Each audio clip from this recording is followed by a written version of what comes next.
Bonjour à tous, c'est Pixis, j'espère que vous allez bien et aujourd'hui on va faire les pronostics avec Ryan des quarts de finale de la Coupe du Monde 2022. Et oui, on arrive au quart. Du coup, Ryan, comment ça va? Ça va et toi? Bon ben, salut tout le monde, c'est Ryan. J'espère que vous allez bien. Moi, ça va super. Sur la chaîne de Pixie, j'ai vu vos commentaires et je vous remercie. Ça m'a vraiment fait plaisir d'avoir eu tous ces bons commentaires. Grosse dédicace à vous. En tout cas, merci pour vos commentaires d'encouragement. Ça me fait plaisir et on se dit avec Pixie qu'il y aura des vidéos on fera d'autres feats et voilà. Bah oui, mais de toute façon, je voulais déjà faire des feats avec Ryan, qui est un abonné fidèle de la chaîne, hein. Il me suit depuis ma première vidéo.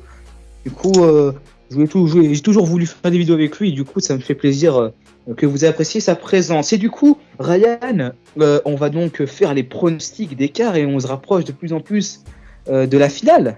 Du coup, Ah oui, je suis trop pressé. En plus, sera le début des vacances scolaires, donc tu vois quoi. c'est énorme. C'est énorme. Franchement, j'ai trop hâte. Mais du coup, Ryan, présente-nous du coup ce premier match des quarts de finale qu'on va donc pronostiquer. Alors, le premier quart de finale est Argentine contre Pays-Bas. Un gros choc, un remake de la finale de la Coupe du Monde 1978, organisée en Argentine, Coupe du Monde très controversée, un peu comme cette Coupe du Monde, même si là on n'entend plus rien, les boycotteurs, ça disait ouais, les droits LGBT, la climatisation, même si pour les stadiers, ça, je comprends. Parce que quand même, les stadiers, ceux qui sont morts sur les chantiers, ça je suis d'accord. Mais quand même les gars, on vous entend plus. Cette Coupe du Monde elle est folle, on vous entend plus. Donc vous voyez les gars, voilà. Mais en tout cas la Coupe du Monde 78, on va pas rentrer dans les détails car c'est pas trop le sujet, mais c'est juste que le rapport avec ce quart de finale, c'est que c'était la finale en 1978. Pixis, quel est ton pronostic? Alors, mon pronostic est simple. Franchement, il est simple. Je dirais plutôt Argentine qui remporterait ce duel de choc avec les Pays-Bas, même si, comme depuis le début, je vous dis que les Pays-Bas, c'est vraiment une équipe, franchement, qui peut aller chercher la victoire dans cette Coupe du Monde. Mais face à l'Argentine, je pense éventuellement qu'il pourrait se faire rattraper et se faire éliminer en quart. Je dirais vraiment un score assez serré, du genre plutôt, allez, peut-être 3-2. Ça serait peut-être un match comme ça, peut-être jusqu'aux prolongations. Franchement, et peut-être au tir au but. En tout cas, je vois un match serré, mais qui conclurait avec une victoire de l'Argentine. Sinon, toi, qu'est-ce que tu Moi, vois, Ryan? ce match, je le verrai bien sur un 2-2, mais tir au but. Mais là, je vais peut-être tenter une foulée encore une fois. Là, par contre, je dirais Pays-Bas. Même si je sais, une folie, tout le monde voit l'Argentine de Messi gagner la Coupe du Monde cette année, car c'est la dernière de Messi, et également de CR7. Donc voilà, mais je vois bien les Pays-Bas là, faire la surprise, surtout que cette équipe d'Argentine, pendant cette Coupe du Monde, c'est juste un peu grâce à Messi que s'ils ont battu le Mexique et la Pologne, enfin il n'y a pas que Messi, mais la majorité des faits, même contre l'Australie, ils auraient pu se faire battre. Donc c'est pour ça que je vois pas cette équipe d'Argentine battre les Pays-Bas, mais après on verra. Je te comprends. Ouais, c'est vrai que moi aussi j'avais hésité parce que franchement, leur match contre l'Australie n'était pas fameux. Mais je vois comme une victoire de l'Argentine sur ce match-là. Mais du coup, Ryan, qu'est-ce qu'on a pour le second match du coup d'écart? Alors Samir, pour le deuxième match d'écart, on a le Brésil qui a infligé une manita 4-1 contre la Corée du Sud. Et la Croatie qui a éteint le projet Blue Rock. C'est un manga, enfin je regarde pas, mais tout le monde dit ouais, projet Blue Rock, Japon et tout.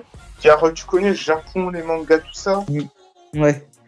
Brésil-Croatie, un remake d'un match de phase de poule en 2006.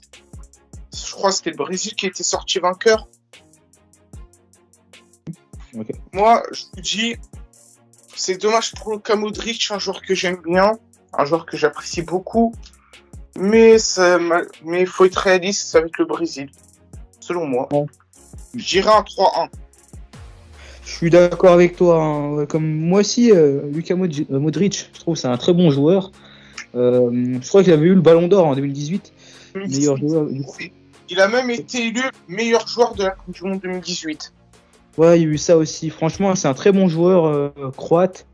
Et il n'y a pas que lui, hein. Il y a d'autres joueurs croates qui vraiment sont à la hauteur. Mais c'est vrai que le Brésil est une équipe qui, franchement, là, avec leur match en plus contre la Corée du Sud, je pense qu'ils sont plutôt bien moralement. Et en Samir, plus, bah, ils sont très bons, quoi. ouais. Oui. Tu sais, Samir, ils savaient tellement qu'ils allaient gagner d'avance. Tu sais, ils ont fait quoi? À la 80e minute, ils ont remplacé Alisson par leur troisième gardien, Wever Tor, là. Ouais, bah, c'était dingue. Ils étaient tellement sûrs qu'ils allaient gagner. Et franchement, ils ont gagné avec avec un écart assez monumental. Et franchement, le Brésil, cette équipe, elle est vraiment très forte, hein. C'est vraiment l'image, je dirais, du football, hein, au niveau des nations. Et je dirais qu'elle éliminerait la Croatie, pareil, sur un score malheureux, je dirais peut-être de 3-1 ou voilà, peut-être 4-2. Je suis d'accord avec toi. Mais franchement, le Brésil, elle peut la gagner cette année parce que Tite, ça se voit qu'il veut vraiment gagner cette Coupe du Monde. Tite, c'est l'entraîneur du Brésil. Ouais. Et aussi Neymar qui veut vraiment. Dani Alves, lui, c'est un monstre, 39 ans, il joue encore. Donc voilà quoi. Et en plus, surtout, ils ont fait jouer leurs 26 joueurs. 26 joueurs sur 26 ont au moins joué un match en Coupe du Monde. C'est énorme ça. Peut-être chercher une sixième étoile, sixième étoile sur leur maillot, ça serait, ça serait incroyable. Bref, du coup, Ryan, pour le prochain match, qu'est-ce qu'on a? Alors, on a notre équipe. On a notre équipe favorite. Enfin, je pense, l'équipe de France contre l'Angleterre. Alors, j'ai pas envie de... Je vais tenter une folie. Alors, je sais pas si on peut appeler ça une folie, vu la grandeur des deux équipes. Mais je vais dire une victoire de l'Angleterre, même si j'adore la France, hein. La France qui est voilà, un très très beau pays, surtout aussi dans le football. C'est vrai que ces dernières années, c'est assez bon. Alors cette Coupe du Monde, ils sont en train de dominer clairement. Voilà, ils ont clairement dominé tous leurs matchs environ. Et franchement, là, je vois une victoire de l'Angleterre, mais vraiment de peu. Peut-être au tir au but, peut-être ça qui ferait la victoire des Anglais. Pour le coup, au tir au but, je pense que ça serait assez compliqué aussi avec notre gardien Loris, qui franchement au tir au but n'est pas fameux. Et vraiment, les Anglais, je pense qu'il y a moyen avec leurs joueurs. Bellingham, je crois qu'il s'appelait comme ça, mais j'ai vu son match là, le dernier en 8e, il a franchement été très bon avec certains aussi. Et je pense que ça peut être le moment pour la France d'être éliminée. Je leur souhaite pas, mais bon. Je sais pas ce que tu vois, toi. Franchement, il va être compliqué ce match. Compliqué. Moi, perso, je vois la France gagner. Parce que la France, comment dire, à part leur match contre la Tunisie où le 11, c'était que des remplaçants. Même Mandanda, le gardien, lui, je l'aime bien, lui, c'est un de mes joueurs préférés. Ouais. Le huitième, il a Marseille aussi. Le 8e de finale contre la Pologne, ils l'ont totalement dominé. Donc franchement, la France, elle va passer facile, selon moi. Je dirais 3-1. Ah ouais. Même 3-1. si l'Angleterre est très forte, je dirais un 3-1 pour la France. Ok. Alors, c'est deux pronostics totalement différents. Franchement, j'ai hâte de voir ce match, parce que franchement, ce match, ça risque d'être un duel de titans, selon moi. Après, bah, on verra qui sortira vainqueur de ce fameux match. Et du coup, Ryan, le dernier match, qu'est-ce qu'on a? On a ton pays, le Maroc, contre le Portugal. Alors, qu'est-ce que je vois gagner, perso? Alors là, c'est compliqué, parce que là, on a le choix de la logique et le choix du cœur. Mais franchement, vu que c'est mon pays, vu que voilà, je suis originaire du Maroc, Franchement, je dirais victoire du Maroc. Mais, je dis ça aussi car c'est mon pays d'origine et car je suis grand supporter de cette équipe. Elle m'a fait rêver lors de ce mondial là avec cette qualification pour la première fois de son histoire en quart. Franchement, je les vois faire le pas et remporter ce match contre le Portugal. Peut-être l'équipe la plus difficile à aller chercher, surtout dans ces conditions avec franchement avec des joueurs. J'ai peur que certains vont pas jouer au match vu l'ampleur du duel contre l'Espagne. Il y a certains joueurs qui sont à la fin peut-être blessés. On attend de voir le verdict. Et franchement, tout peut dépendre de ça aussi. Ce match me fait très peur, mais je dirais aller une victoire du Maroc sur peut-être des prolongations ou voire des tirs au but. Vraiment un truc très très serré. Mais je suis conscient que ce pronostic est assez irréalisable. Mais franchement, je tente le tout pour le tout. Qu'est-ce que t'en penses, Ryan? Pixis, je te comprends parce que t'es marocain. Si c'était l'Algérie, j'aurais dit la même chose que toi. Ouais. Donc, tu vois, je comprends. J'aurais dit la même chose que toi si c'était l'Algérie. Franchement, je vais pas te le cacher. Déjà, t'as le Maroc qui vient de sortir l'Espagne. Quand même. Maroc, très bonne équipe. Qui peut vraiment gagner la CAN en 2024. Et t'as le Portugal qui vient de mettre un 6-1 contre la Suisse. Une Mainta surtout, sans Ronaldo, qui était sur le banc. C'est vrai. Donc ça va être un match très serré. Donc je vais très vite faire la plouf. Ah ouais. Je me crois à l'école primaire, mais au calme. Bon ben la plouf a décidé, je vais dire Maroc. Oh, Maroc quand même. En vrai, mec, si le Maroc y passe, c'est incroyable. Franchement, si le Maroc y passe, là, elle écrit encore plus son histoire du fait que ça va être la première équipe africaine qui va aller en demi.